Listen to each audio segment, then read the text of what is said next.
Manneen keessallee kan fayyaduu danda'udha. Kan inni bitame asii osoo hin taane ardii Ameerikaa magaalaa Waashingitan diisiidhaayi. Kan dhufe birrii Itoophiyaa osoo hin taane doolaara qarshii 200,000 hamileen hin jiru. Aara hamilee keessan hin jiru.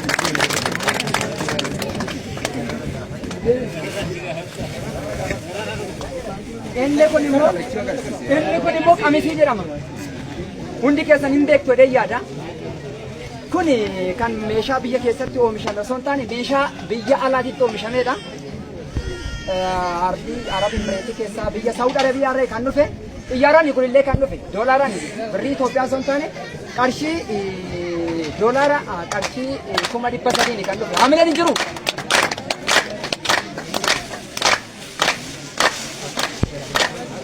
Inni kun immoo qamisii jedhama. Wannoon dirbadirii jedhama. Dirbadiriin kun immoo kan hojjetame jalqaba duraatu biyya Itoophiyaa magaalaa Jimmaa mooticha Jimmaa Abbaa Jifaartu kan oomishee ture. Biyyoota alaatiitti illee gatii qaaliidhaan gurgurama. Kunillee mucaan achuma Jimmatti kan hojjechiise qarshii Itoophiyaa qarshii 350 kan hojjetamedha. Inni keessa babbalaqisaatii jiru kun daa'imantiidha fi warqii isinitti fakkaatu.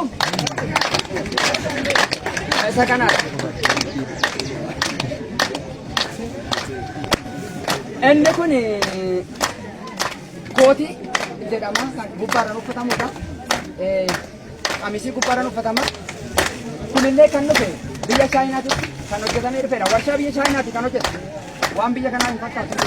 Achi kan dhufe kunillee doolaara 100,000 dhufe kunillee. Hamilee amma dhufe waan ajaa'ibaa.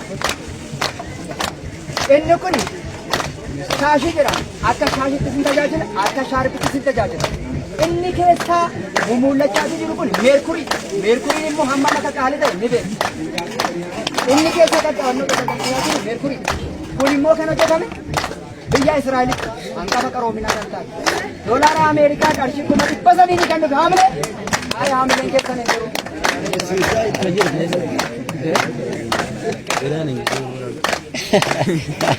Inni kunillee akkasuma shaashii jedhama. Marata yeroo ayyaana masqalaa yeroo beetaskaan bahu guyyaa jaal Mikaayilaa guyyaa asxaaroo maaraamiifaa kan uffatamuudha kan itti beetaskaan adeemanidha. Biyya Ameerikaa irraa kan dhufe magaalaa Los Angeles kan argame kun immoo mucaan fira qaba achi kan fide. Doolaara Ameerikaa qarshii 200,000. Amma dhufe kunillee kono. Kuni caammaa jedhama. Kanaafis ammanas kanatti shirshiritti jechuudha.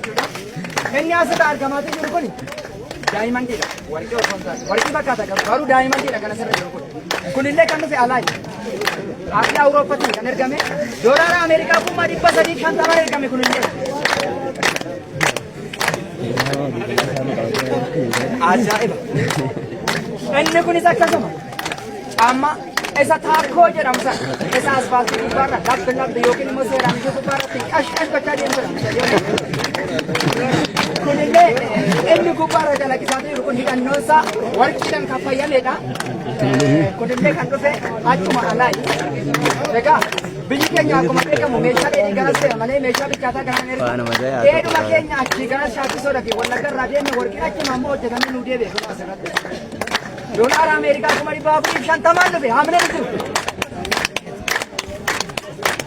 Waaw!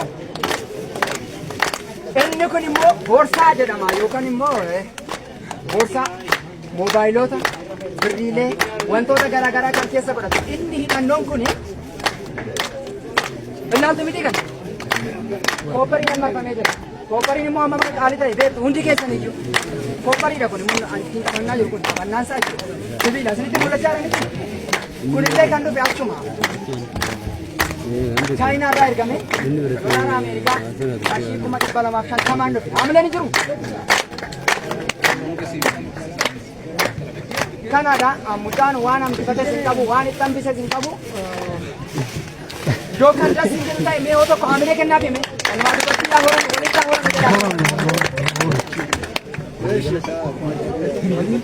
waliigala rafita Dubaay irratti waliigalli isaa doolaara Ameerikaa birrii Itoophiyaa waliin dabalatee akkasuma doolaara kan baay'atu beektaa 700,000 fi miliyoona 1,750.